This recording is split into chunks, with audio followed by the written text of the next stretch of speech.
Good morning, Honorable Emeritus Chairman, sir, respected teachers, and my colleagues. I, Dr. Vipul Chaudhary, final year resident, Department of Emergency Medicine, along with my colleagues of Department of Emergency Medicine, Critical Care Medicine, Forensic, and Psychiatry, will be discussing about common toxicological emergencies in ED. Under the theme, When Toxins Strike, a journey from chaos to clinical control. We will be learning about how toxicological cases present in ED, why early recognition matters, and how initial resuscitation and management improve outcomes. Here is overview of today's presentation. These topics will be covered by different speakers. This shows how multidisciplinary approach is essential for a poisoned patient. To begin with common toxicological emergencies in ED, it includes drug overdose, pesticides, insecticides, herbicide poisoning, aluminum phosphide, household chemicals, snakebite and envenomation, and other unknown injections. Toxicology is not only a hospital issue, but also a major public health issue. We frequently see reports in media sources related to industrial toxins, household chemicals, traditional and recreational drug overdoses. This highlights that poisoning affects all age groups and social settings, making awareness and preparedness essential. Why toxicology is important? Because poisoning is both common and potentially fatal, yet many lives can be saved if identified early and treated early.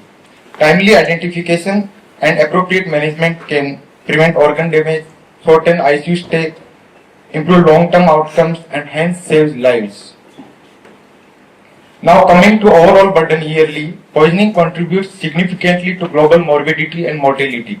As we can see here, India contributes a substantial share in global mortality, which is around 10%. This figure highlights why learning about toxicology is important. And this is our on-ground reality. This is data of all the toxicological emergencies presented in ED in last 6 months in our department, in which household poisoning being most common, followed by unknown poisoning and OP poisoning. Now that we have understand how important toxicology is and how large the burden is, the next step is to how we approach these patients in emergency settings. So, last 6 months, sir, this year. So now I will invite Dr. Priya to take us forward with clinical approach and initial resuscitation part. Thank you, Dr. Vipul. Good morning, everyone. Let's begin with some real-world scenarios. First, we have a 26-year-old female who presented to the emergency with the complaints of multiple episodes of vomiting and difficulty in breathing. Further history revealed an alleged injection of an unknown substance at her residence around 20 minutes back. Second, we have a 22-year-old male who presented to the emergency with the complaints of shortness of breath followed by decreased responsiveness while attending a late night party. Now, what is the first and most important step in these cases? Here comes the role of resuscitation, with priority given to the airway, breathing and circulation. We assess the airway first as it is the first killer. Things which can be concerning for us in the airway could be excessive oral secretion with significant risk of aspiration, loss of protective airway reflex and altered mental status.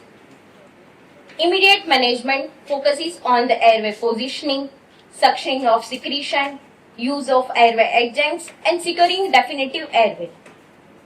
While managing the airway, we should keep thinking about the culprit toxin.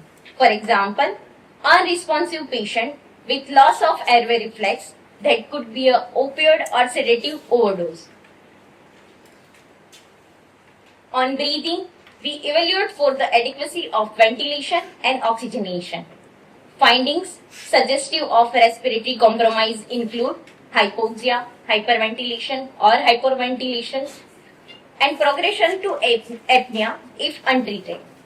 Management includes immediate oxygen therapy, bag and mask ventilation when spontaneous breathing inadequate, mechanical ventilation if respiratory failure persists.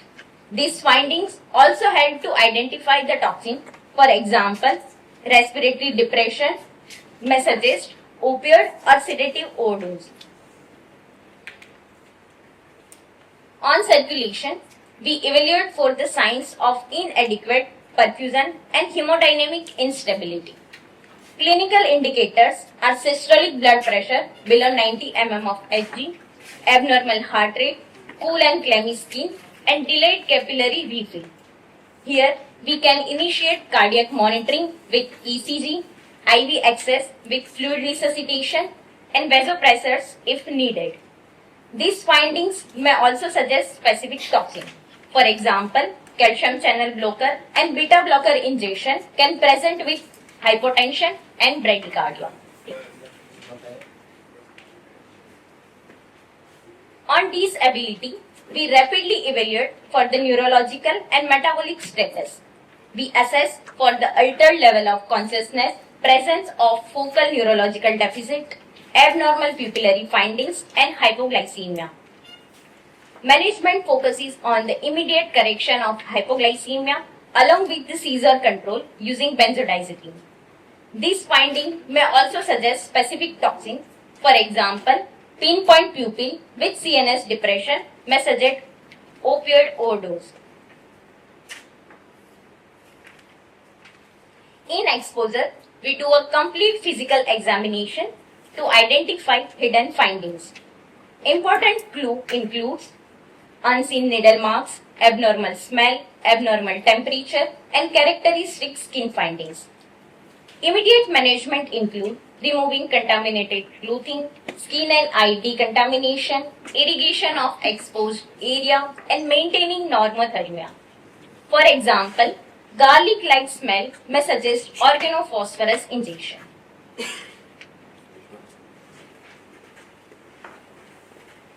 After resuscitation, next we take a focused history. The first important question is the what brought the patient to emergency. Was it altered sensorium, vomiting, diarrhea, respiratory distress, seizure, or any other? Next, what was exposed to the patient, whether it is a household or agriculture poison, prescription or recreational drugs. When did it happen? Time of exposure, single or repeated exposure, time of symptom onset, and time of first medical intervention. Why did it happen? Whether it is a suicidal, accidental, substance abuse, or occupational. How did the exposure occur and how much of amount taken? Ingestion, inhalation, injection, dermal or ocular. And last, where did the exposure occur? Whether it is a closed or open environment, home exposure, workplace, industrial or party. Where history gives you suspicion, Toxidomes gives direction. To guide in the right direction, I would like to call first year resident from emergency, Dr. Sakshi.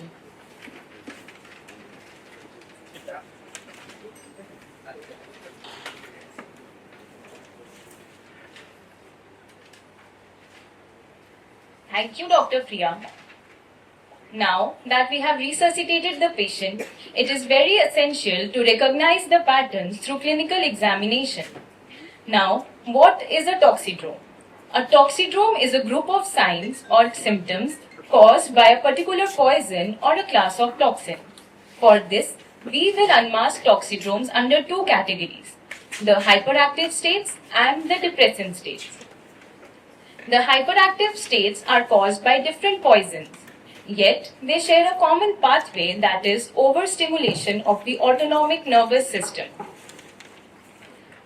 First, I'd like to discuss the sympathomimetic toxidrome, in which the drugs like cocaine and amphetamines causes increased stimulation of the alpha and beta receptors via the catecholamines, causing hyperthermia, diaphoresis, mydriasis, tachypnea, and tachycardia.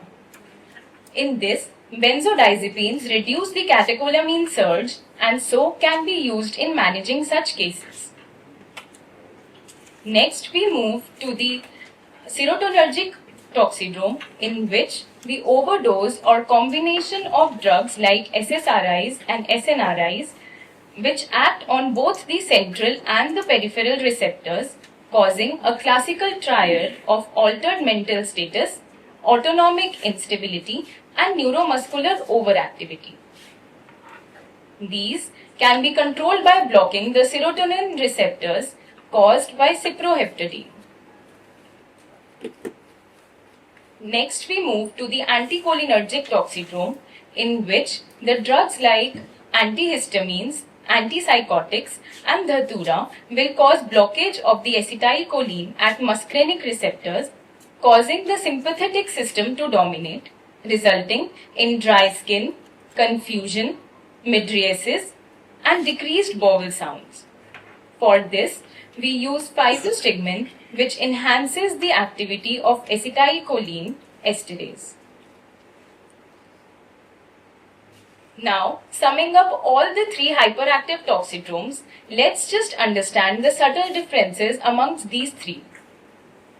Where dry skin, decreased vowel sounds, and urinary retention are more commonly seen with anticholinergic drugs, similarly, tremors and hyperreflexia in the form of clonus is seen more in serotonergic drugs, whereas seizures, psychosis, hallucinations are more commonly seen with sympathomimetic drugs as compared to the other two.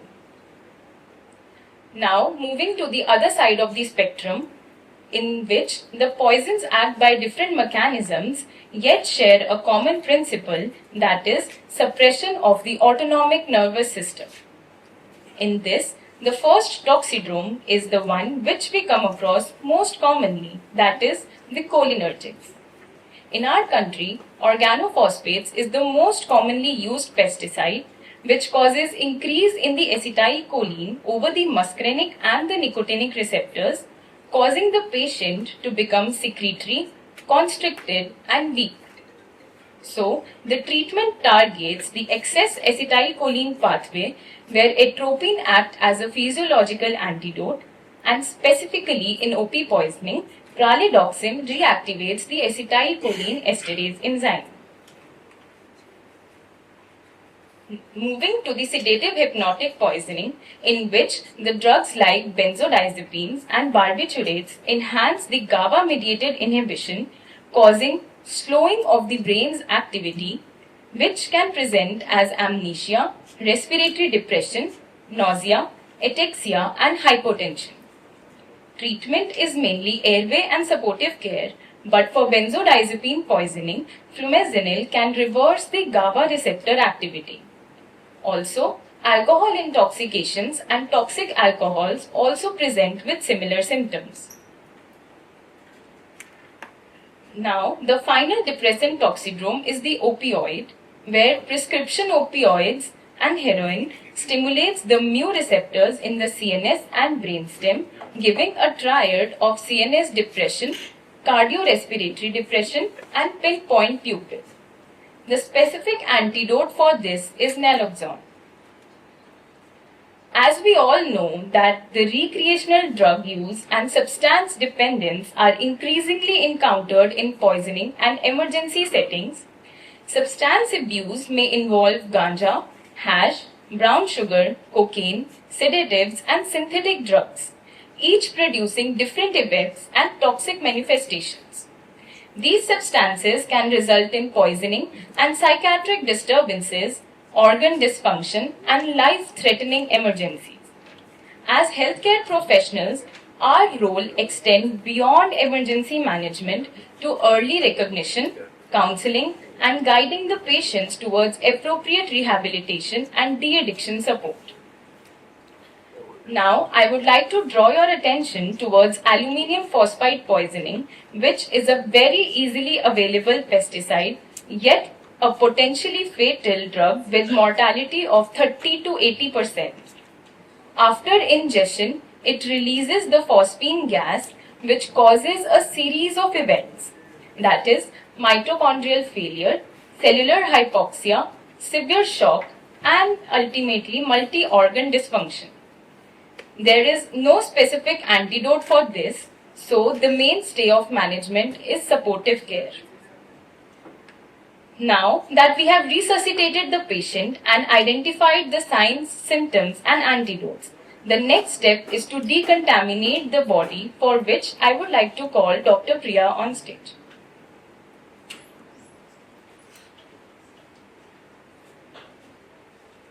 Thank you, Dr. Sakshi. After resuscitation, toxidrome identification, the next step is decontamination, which aims to reduce further toxin absorption and limit ongoing exposure. First priority is ensuring healthcare workers' safety by using appropriate personal protective equipment. We first discuss the surface decontamination. Ocular decontamination is a time-critical intervention. The first step is to instill a local anesthetic. If required, lead retractor are used to open the eyelid. This is followed by copious irrigation with crystalloid solution. Special attention should be given to the alkali exposure, as alkali can penetrate deeper into the tissues. For all cases of ocular chemical exposure, early ophthalmology consultation is indicated. Moving to dermal decontamination, which aims to stop ongoing toxin absorption through the skin and prevent secondary contamination. The first step is to remove contaminated clothing immediately and washing the exposed skin thoroughly with the copious amount of water. All contaminated clothing and materials must be bagged and sent for FSI. In gastrointestinal decontamination, here vomiting induction is entirely obsolete. First, assess for the contraindication such as corrosive ingestion, hydrocarbons or unprotected airway where supportive care is preferred. If there are contraindication is not present, the management depends on the timing and severity of exposure. Orogastric lavage may be considered within 1 hour of life-threatening poisoning without an antidote, while activated charcoal can be used for selected ingestion to reduce toxin absorption. Whole bar irrigation, it uses an osmotically balanced polyethylene glycol electrolyte solution. It used to mechanically flush the toxin through the gastrointestinal tract. It is mainly indicated in iron poisoning, body packers, slow-release drug injection like dilzium, lead, and symptomatic arsenic poisoning.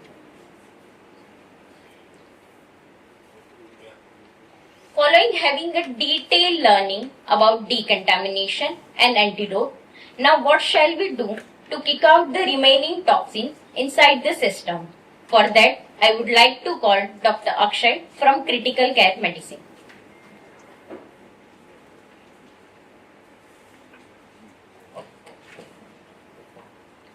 Thank you, Dr. Priya. Now, post antidote administration and decontamination, the next step in our management algorithm is enhanced elimination, that is accelerated systemic clearance.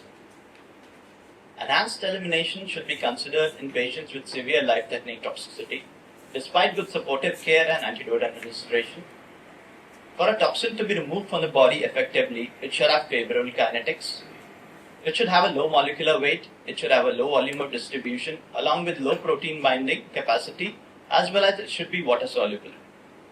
These all properties ensure that abundant amount of toxin is present in the blood as free fraction that can be removed effectively by elimination techniques. Point to be noted is that enhanced elimination sits after the basics and never instead of them. Across thousands of poisoning, enhanced elimination only helps in a few number of toxins, and most patients do well with supportive care and antidote administration. Enhanced elimination techniques mainly focuses on accelerated enteric clearance, renal clearance, as well as extracorporeal clearance. Under accelerated enteric clearance, we have multi-dose activated charcoal. As the name suggests, multiple doses of activated charcoal are given to the patient. This creates a concentration gradient across the gut through which the toxins diffuse passively and are absorbed by the charcoal particles and are removed effectively. Historically, it was indicated in cases of carbamazepine, dapsone, phenobarbital, quinine and theophylline poisoning. But at present, does it really work? What evidence is there to support it? At present, no control study has shown any reduced mortality and morbidity benefit with its use. Under accelerated renal clearance, we have urinary alkalization. Urinary alkalization works by the process of ion trapping. In the process, the alkaline urine combines with the drug and creates an charged ion. This inhibits the absorption in the renal tubules and increases the excretion of the drug in the urine.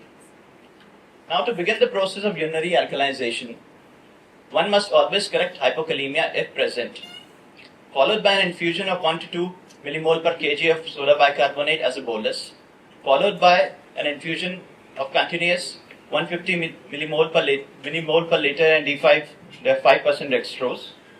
We have to add 20 MEq of KCl to each VAC to maintain normokalemia.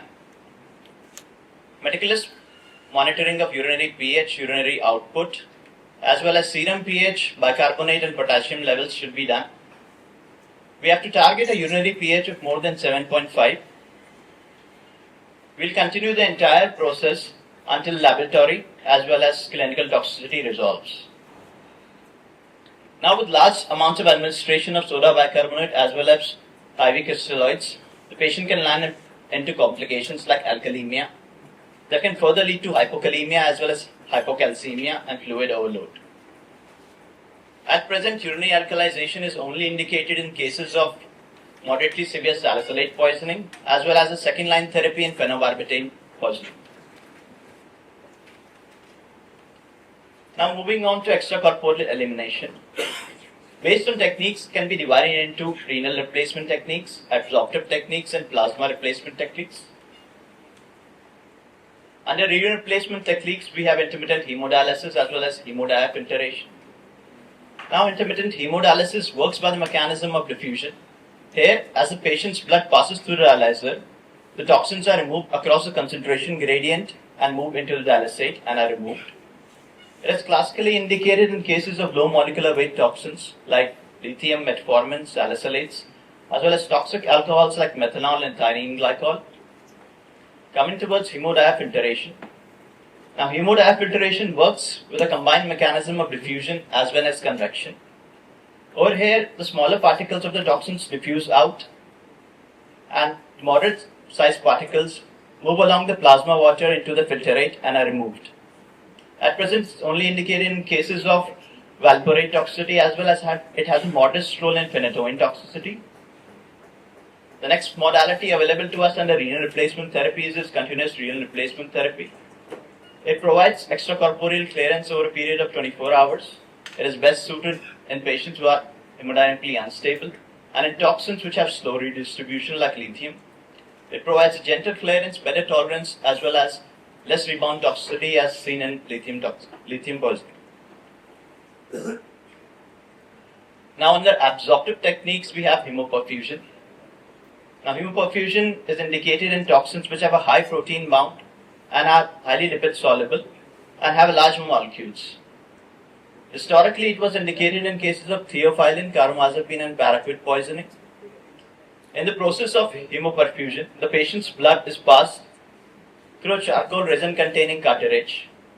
As the blood passes through the cartilage, the toxins are absorbed on the charcoal surface itself and are removed.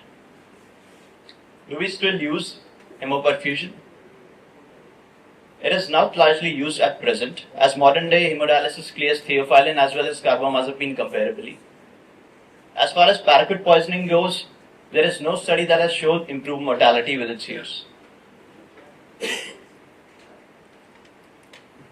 The last modality under extracorporeal elimination is therapeutic plasma exchange. It is indicated in toxins which have high protein bound and have a high molecular weight. In the process, the patient's plasma containing the toxin is removed and is replaced by either donor flesh frozen plasma or albumin. It is historically indicated in cases of amatoxin poisoning, that is your death cap mushroom poisoning, along with severe dapsone and valproate toxicity. At present, there is very low evidence for its use, and it's only reserved in cases with severe toxicity with circumstances. This brings an end to the enhanced elimination. Now, the next step in a management algorithm is risk assessment that involves psychiatric evaluation of the patient. For that, I would like to invite Dr. Rakshit from Department of Psychiatry to discuss psychiatric aspects in common poisoning. Thank you.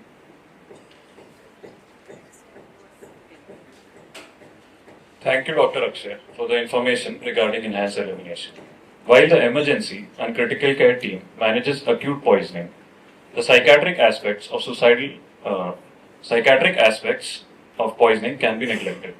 Hence, a detailed psychiatric evaluation is essential to identify the root cause and prevent future self-harm.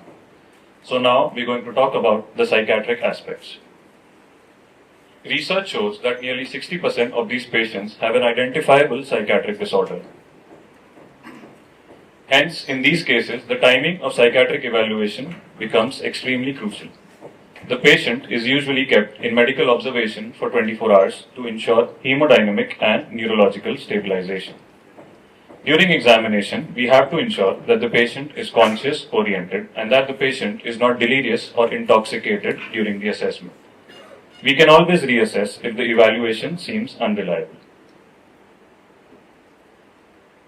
Now, what are the components of a detailed psychiatric evaluation? First and foremost, we take detailed history from the patient as well as the attendants. Here, we ask about the exact date, time, place, and method of consumption of poison. Then we write down about the chief complaints. Then we ask about any past psychiatric illness or consultation and any past suicidal attempts. Then comes the substance use history. Then comes the family psychiatric history. And lastly, we perform a detailed mental status examination. Now, MSc is done in a stepwise approach. First is the general observation. Here, we assess the patient's posture, grooming, and eye contact. Then, we analyze the patient's speech sample. Then, we ask the patient how he has been feeling in the past couple of days. Then, we assess the effect by observing the patient's emotional expressions during the interview. Then, we assess the thought sample of the patient to rule out any obsessions, delusions, or hallucinations. Then perceptual abnormalities, and then lastly, we assess whether the patient has any awareness of his or her illness. This is called insight. Now, what is the role of such a detailed interview? It helps us in assessing the suicidal intent of the patient, whether it was deliberate self-harm, whether it was an impulsive attempt, or whether it was accidental ingestion. Then it helps us to assess the cognitive status of the patient. Hence, you can rule out if the patient is still delirious or intoxicated. And lastly, we assess the patient's judgment, which helps us with future risk assessment. Now, these are the common psychiatric disorders seen with suicidal attempts. First, we have mood disorders, for example, major depressive disorders and bipolar disorder. Then we have personality disorder, especially borderline personality, which is heavily implicated with impulsive suicidal poisoning. And this is often triggered by an acute stressor. Then we have substance use disorders. These patients usually have impaired judgment and a lower threshold for impulsive suicidal attempts. Then we have psychotic disorders, for example, schizophrenia, where patients can commit suicide due to command hallucinations. And then lastly, we have trauma and stress-related disorders, for example, acute stress reaction. We have a scale that is applied universally for patients presenting with suicidal attempts. It is known as Columbia Suicide Severity Rating Scale, which is a structured tool that has 4 components. The first component is suicidal ideation. Then there is intensity of ideation, where we ask about the frequency of these suicidal thoughts. Then we have suicidal behavior. And lastly, we have actual lethality or medical damage caused by the suicidal attempt. After assessing all these components, we classify the patient accordingly, whether the patient falls under low risk, moderate, or high risk, and we advise admission to the patient if he falls under moderate or high risk. Now we will talk about the management of suicidal patients. Pharmacotherapy is the mainstay and psychotherapy work as an adjunct to pharmacotherapy. First class of drugs is antidepressants. These are used when suicidal ideation is associated with depressive disorders. For example, selective serotonin reuptake inhibitors and SNRIs. Then we have mood stabilizers, for example, lithium, valproate. These are used for bipolar patients and recurrent impulsive suicidal patients. Then we have antipsychotics, for example, haloperidol and risperidone. And these are used for severely agitated patients and for psychotic patients. Then we have anxiolytics, for example, benzodiazepines like clonazepam and lorazepam, which help the patient with severe anxiety, insomnia, and agitation. These help in making the patient feel calm and also reduce the risk for future suicidal attempts. During discharge, we also have to counsel the attendants to maintain constant supervision of the patient. Now, as per the NMC norms, we have a dedicated student counseling cell located in Lal Bahadur Shastri Block, Nursing Building, first floor. Any student can visit the counseling cell, get proper evaluation and help. Confidentiality is maintained. The Government of India has also started a helpline by the name of Telemanas. It is an initiative started for mental wellness support. Please remember, psychiatric illnesses often remain unnoticed until they present as a crisis situation, and early recognition can change or even save a person's life. Now that the clinician's role is done, let's understand our medico-legal duties as well. Hence, I would like to call upon Dr. Yash to teach us about the medico-legal aspects in cases of common poisoning.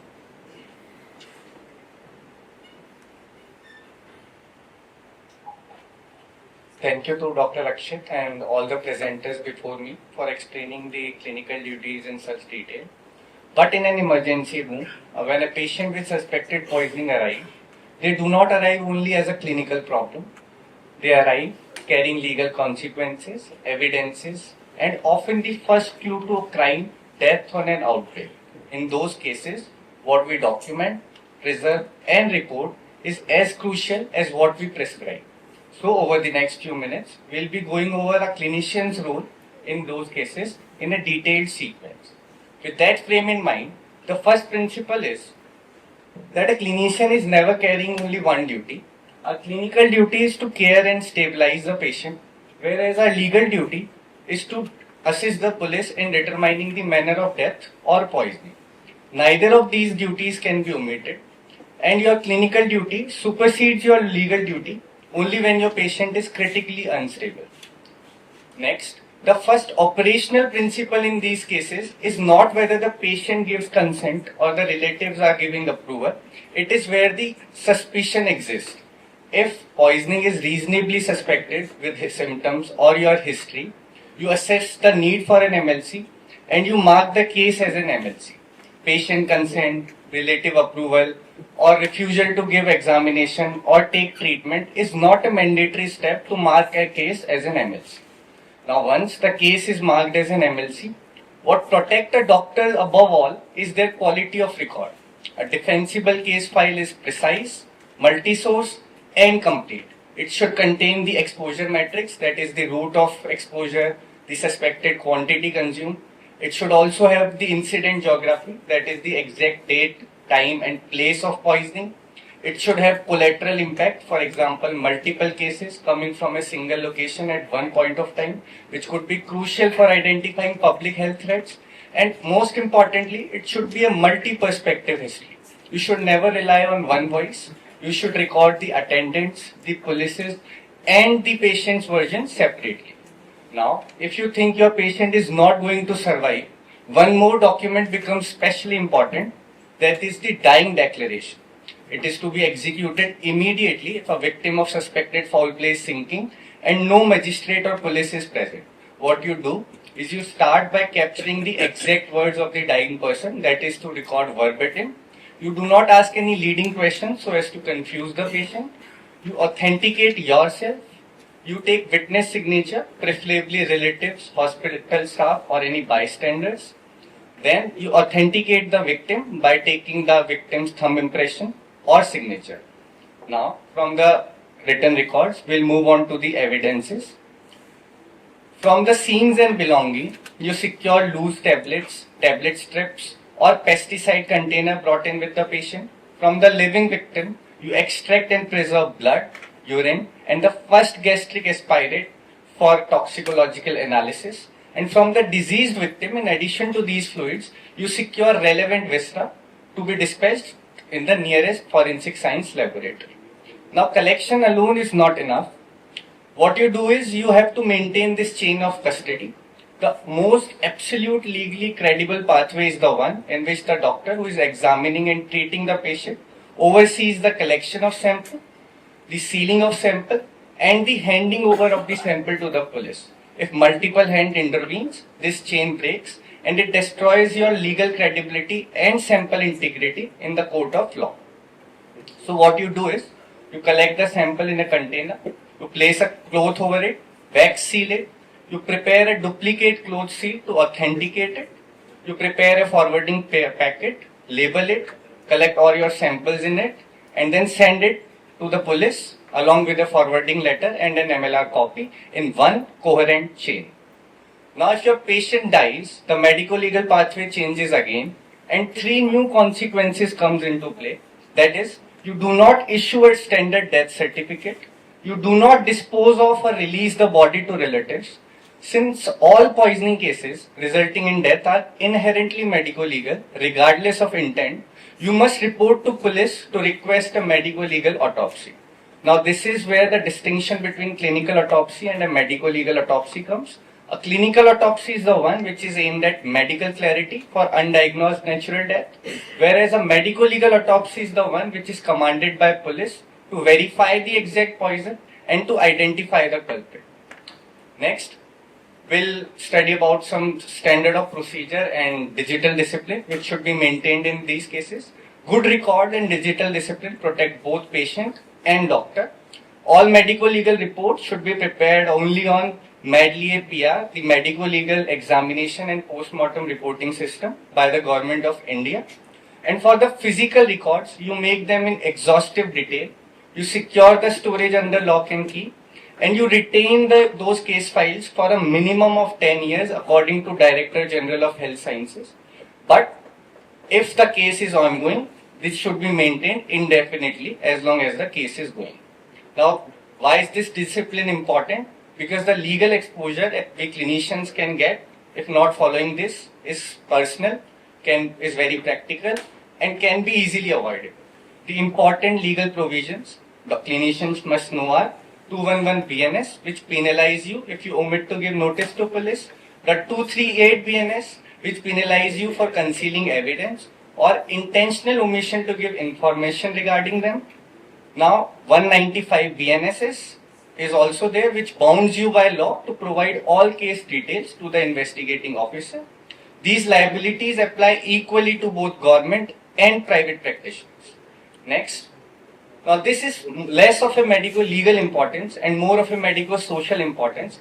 When one case becomes clustered, for example, multiple cases from single location at one point of time, then instead of following standard protocols we are studying, we shift our objective from criminal investigation to urgent outbreak containment, and our duty is to immediately notify the required district or public health authorities.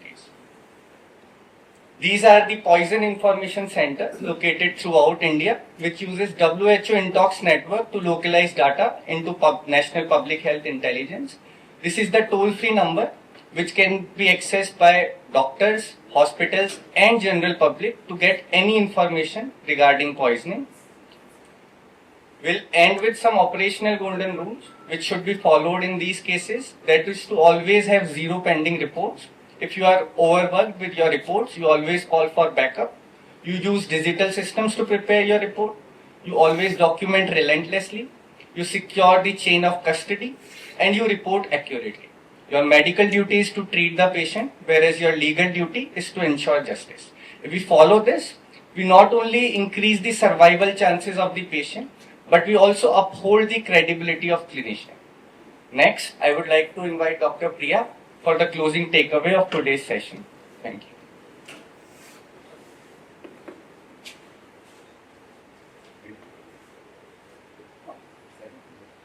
Thank you, Dr. Yash, for enlightening us on the medico-legal aspects. This summarizes the complete management of a patient with a toxin injection who comes to the hospital. With all these aspects in the mind, let's come back to the cases. The first one. On arrival, the patient has excessive salivation, pinpoint pupils, hypoxia, bradycardia, hypotension, altered consciousness, and garlic-like smell. This shows a combination of muscarinic signs that strongly suggest a cholinergic toxidrome. The common encounter is the organophosphorus poisoning. Now, what is the antidote? Anyone? Yes. Moving to second, in this case, an unresponsive patient from a rave party with respiratory depression, hypoxia, pinpoint pupil, and all venous stretch marks point towards an opioid overdose. Now, what is the antidote? Yes. With this, we come to the end of today's session. The key learning points for all of us are early toxidrome recognition and timely organ support for better patient outcome, suicide risk assessment, and following our medico-legal duties are complete our overall management. I sincerely thank the hospital management for providing us with this platform to teach and learn, the PGCR review committee for their continuous guidance, and the audience for patiently listening to us. Thank you.